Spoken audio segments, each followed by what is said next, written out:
తర్వాత రాష్ట్ర పర్యాటక సాంస్కృతిక సినిమాటోగ్రఫీ శాఖ మంత్రులు శ్రీ కందుల దుర్గేష్ గారిని మాట్లాడవలసిందిగా కోరుతున్నాం.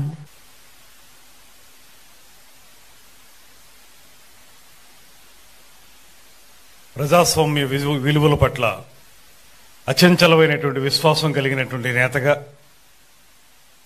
ప్రజాస్వామ్య విధానాల్ని అనుక్షణం కూడా అవలంబిస్తూ ప్రజాస్వామ్య వాదానికి నిలువెత్తు నిదర్శనంగా నిలబడినటువంటి మాన్యశ్రీ ముఖ్యమంత్రి వర్యులు శ్రీ చంద్రబాబు నాయుడు గారికి, వేదిక మీద ఉన్నటువంటి సహచర మిత్ర బృందానికి, అధికారులకి, విచ్చేసినటువంటి 50 మందికి కూడా నమస్సుమాంజలి తెలియజేస్తూ 50 సంవత్సరాల ఎమర్జెన్సీ గురించి ఈరోజు మన అందరం మాట్లాడుకోవటం, ఆనాటి ఆ పరిస్థితులను ఒకసారి గుర్తు చేసుకుని భవిష్యత్తు ఏ రకంగా ఉండకూడదనేటువంటి ఆలోచన చేయటం గురించి ఈ సంవిధాన హత్యా దివస్ అనేటువంటి కార్యక్రమాన్ని కేంద్ర ప్రభుత్వం యొక్క ఆలోచనతో నిర్వహించుకోవడం జరుగుతుంది. ముఖ్యంగా ఆ రోజు జరిగినటువంటి విపరీతమైనటువంటి పోకడ, ఆనాడు ఉన్నటువంటి ప్రధానమంత్రి ఎమర్జెన్సీని ప్రకటించడానికి వెనుకున్నటువంటి కారణాలు ఇవన్నీ చూసినప్పుడు ఇతరత్ర కారణాలు ఎన్నన్నా ఉండొచ్చేమో కానీ ఒక కారణం స్పష్టంగా మనకు కనబడేది ఏంటంటే అధికార కాంక్ష.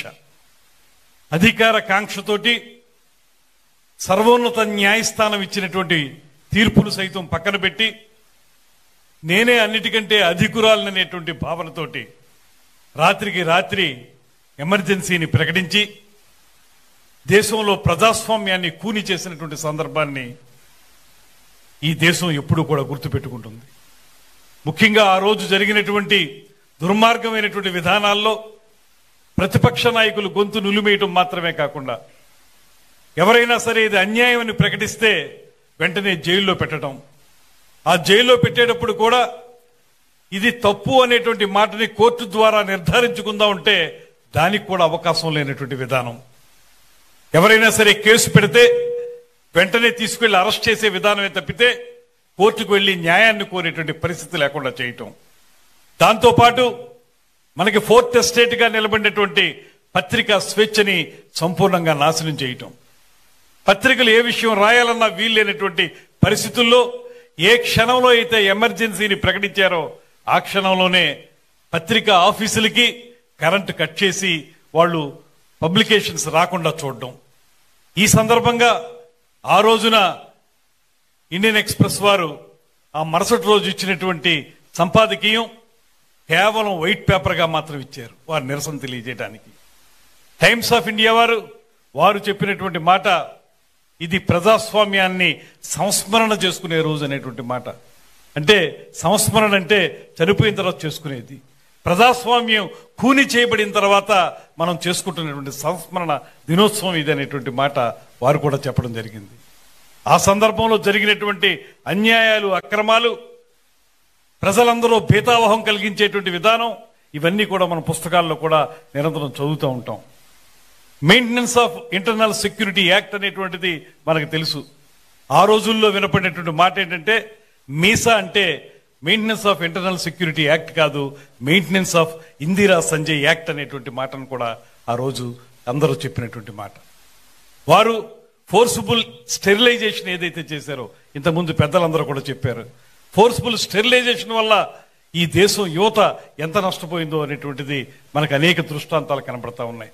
ఇవన్నీ చూసినప్పుడు ప్రజాస్వామ్యాన్ని బతికించుకోవాలనేటువంటి ఆలోచన ప్రతి ఒక్కరూ కూడా ఆ రోజున ఆలోచించింది జయప్రకాష్ నారాయణ గారి యొక్క నాయకత్వం.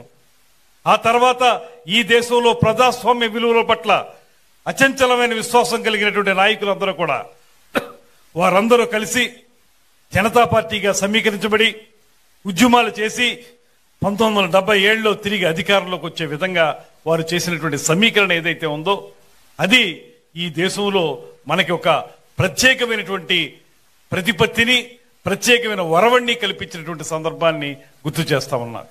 ఆ రోజు ఆ రకమైనటువంటి విధానం రావటం వల్లే ఇవాళ మనం చూసుకుంటే ఏదైతే ఒక వ్యక్తి అధికార కాంక్షతో చేసే పని మళ్ళీ చాలా కాలం తర్వాత మనం 2019 నుంచి 24 వరకు చూడగలిగాం.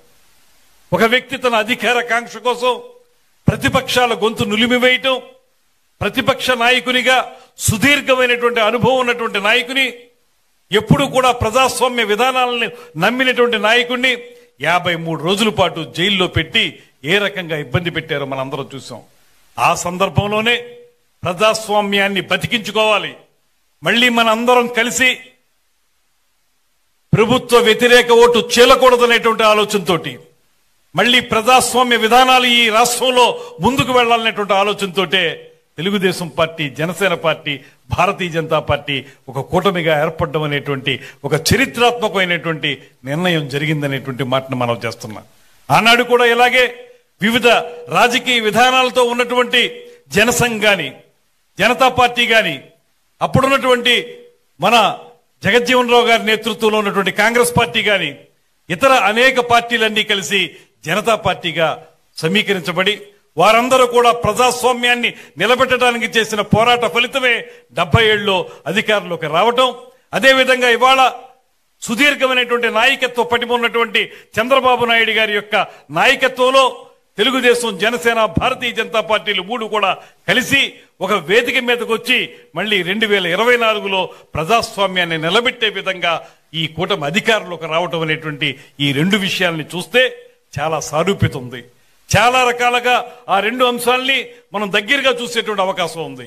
ఎప్పుడైనా సరే, ఎక్కడైనా సరే మనకి ప్రజాస్వామ్యానికి విఘాతం కలిగినప్పుడు తప్పనిసరిగా ప్రజాస్వామ్య ప్రియులందరూ కూడా ఈ విధానాన్ని వ్యతిరేకంగా పోరాటం చేసి నిలబెట్టుకుంటారనేటువంటి మాటకి నిలువెత్తు నిదర్శనం 2024 ఎన్నికలనేటువంటి మాటను కూడా ఈ సందర్భంగా నేను మనవి చేస్తున్నాను.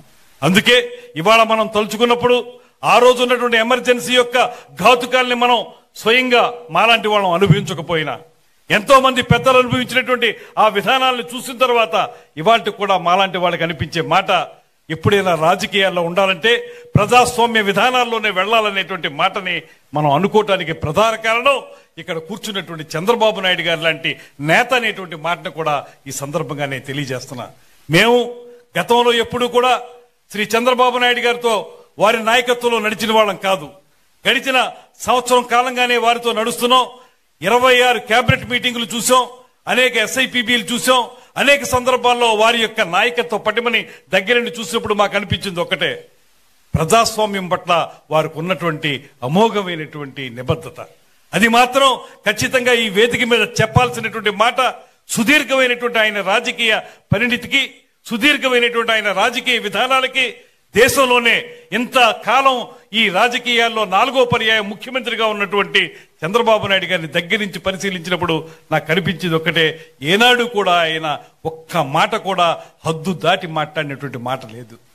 ఎప్పుడైనా సరే with in the frame work of the democracy మాత్రమే ఆయన మాట్లాడారు తప్పితే ఏనాడు తనని ఎంత రెచ్చగొట్టాలని అవతల వారు ప్రయత్నించినా కూడా ప్రజాస్వామ్య విధానాల్లోనే వారు చెప్తున్నటువంటి మాట ఇవాళ మా అందరికీ కూడా సరైనటువంటి నిర్దేశం ఇస్తుంది, దిశానిర్దేశం చేస్తుంది అనేటువంటి మాటను కూడా తెలియజేస్తూ, ఇవాళ ఉన్నటువంటి యువత కూడా గతంలో జరిగినటువంటి తప్పుల్ని తెలుసుకుని ఆ తప్పుల నుంచి మనం ఏ రకంగా సమాజం మార్పు కోసం సుశిక్షితులైనటువంటి సైనికులుగా, ప్రజాస్వామ్య విలువలు కలిగినటువంటి నేతలుగా ముందుకు వెళ్లాలని అందరం ఆలోచించుకుని ఈ రాష్ట్రాన్ని చంద్రబాబు నాయుడు గారి నేతృత్వంలో ముందుకు తీసుకెళ్ళడానికి చేయాల్సిన ప్రయత్నాన్ని ఈ సందర్భంగా మరొక్క మారు మనందరి మధ్య తెలియజేసుకుంటూ సెలవు తీసుకుంటున్నాను. నమస్కారం. జై హింద్. ధన్యవాదాలండి.